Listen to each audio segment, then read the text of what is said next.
Continuamos con nuestro estudio semanal de las preguntas y las respuestas básicas del Yucat, el Catecismo Joven de la Iglesia Católica. Esta semana nos ocuparemos de las preguntas 93 a 112, que son las últimas preguntas de la sección Creo en Jesucristo, Hijo único de Dios. ¿Por qué se transfiguró Jesús en el monte? El Padre quería manifestar ya en la vida terrena de Jesús la gloria divina de su Hijo. La transfiguración de Cristo tenía que ayudar después a los discípulos a comprender su muerte y resurrección. ¿Sabía Jesús que iba a morir cuando entró en Jerusalén? Sí. Jesús había anunciado en 3 ocasiones su pasión y su muerte antes de dirigirse consciente y voluntariamente al lugar de su pasión y de su resurrección. ¿Por qué eligió Jesús la fecha de la fiesta judía de la Pascua para su muerte y resurrección? Jesús eligió la fiesta de la Pascua de su pueblo como símbolo de lo que iba a suceder con él en la muerte y resurrección. Al igual que el pueblo de Israel fue liberado de la esclavitud de Egipto, así también nos libera Cristo de la esclavitud del pecado y del poder de la muerte. ¿Por qué se condenó a un hombre de paz como Jesús a morir en la cruz? Jesús colocó a su entorno ante una cuestión decisiva. O bien él actuaba con poder divino, o bien era un impostor, un blasfemo, un infractor de la ley y debía rendir cuentas por ello según la ley. ¿Son culpables los judíos de la muerte de Jesús? Nadie puede atribuir a los judíos una culpa colectiva en la muerte de Jesús. Lo que la Iglesia confiesa con certeza, por el contrario, es la responsabilidad de todos los pecadores en la muerte de Jesús. ¿Quería Dios la muerte de su propio Hijo?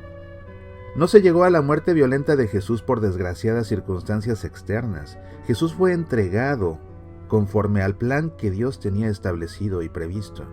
Para que nosotros, hijos del pecado y de la muerte, tengamos vida, el Padre del cielo, a quien no conocía el pecado, lo hizo pecado en favor nuestro. La grandeza del sacrificio que Dios Padre pidió a su Hijo corresponde, sin embargo, a la grandeza de la entrega de Cristo. ¿Y qué diré? Padre, líbrame de esta hora, pero si por esto he venido, para esta hora. Por ambas partes se trata de un amor que se demostró hasta el extremo en la cruz.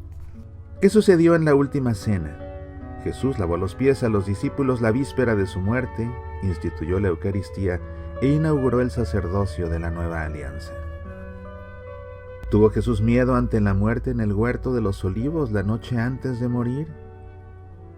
Puesto que Jesús era verdaderamente hombre, experimentó en el huerto de los Olivos verdaderamente el miedo humano ante la muerte. ¿Por qué tuvo Jesús que redimirnos precisamente en la cruz? La cruz, en la que Jesús inocente fue ajusticiado cruelmente, es el lugar de la máxima humillación y abandono. Cristo, nuestro Redentor, eligió la cruz para cargar con la culpa del mundo y sufrir el dolor del mundo. De este modo, mediante su amor perfecto, ha conducido de nuevo el mundo a Dios. ¿Por qué debemos nosotros también aceptar el sufrimiento en nuestra vida y así cargar con la cruz y con ello seguir a Jesús? Los cristianos no tienen que buscar el dolor, pero cuando se enfrentan a un dolor que no se puede evitar, este puede cobrar sentido para ellos si unen su dolor al dolor de Cristo.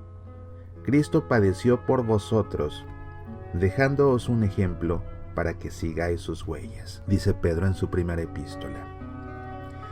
¿Murió Jesús realmente o quizás pudo resucitar precisamente porque solo había sufrido la muerte en apariencia?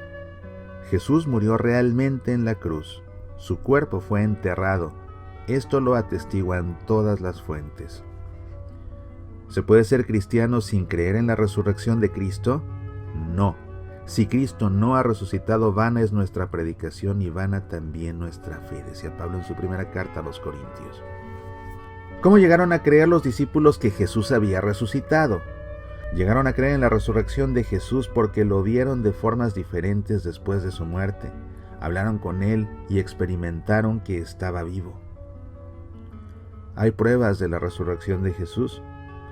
No hay pruebas de su resurrección en el sentido de las ciencias positivas, pero, como hecho histórico y trascendente a la vez, dio lugar a testimonios individuales y colectivos muy poderosos, por parte de un gran número de testigos de los acontecimientos de Jerusalén.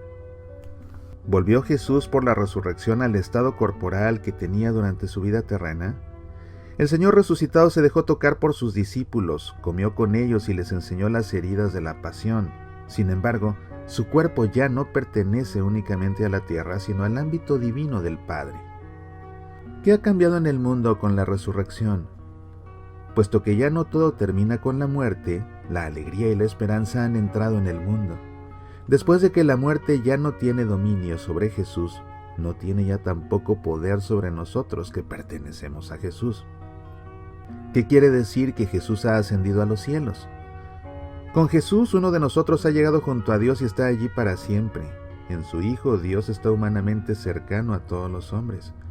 Además, Jesús dice en el Evangelio de San Juan: «Y cuando yo sea elevado sobre la tierra, atraeré a todos hacia mí». ¿Por qué es Jesucristo Señor del mundo entero? Jesucristo es Señor del mundo entero y Señor de la historia, porque todo fue creado para Él. Todos los hombres han sido salvados por Él y serán juzgados por Él. ¿Qué pasará cuando el mundo llegue a su fin?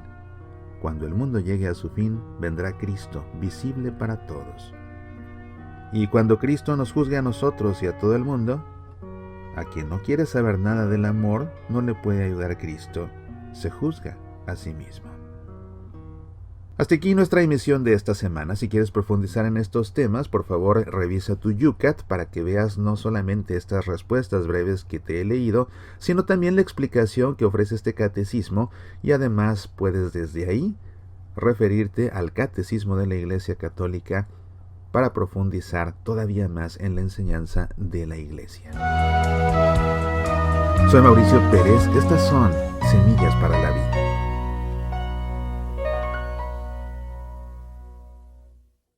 Te saluda tu amigo Mauricio Pérez. Te invito a participar en el curso de Apologética Católica que estoy impartiendo en Internet en colaboración con José Miguel Arraiz, director del sitio apologeticacatólica.org. Conoce los fundamentos de nuestra fe y cómo defenderla en 12 lecciones que puedes estudiar en tu tiempo y a tu propio ritmo. Inscríbete ya en apologeticacatólica.org o desde el sitio semillasparalavida.org. Medita, aprende, apasionate por nuestra fe.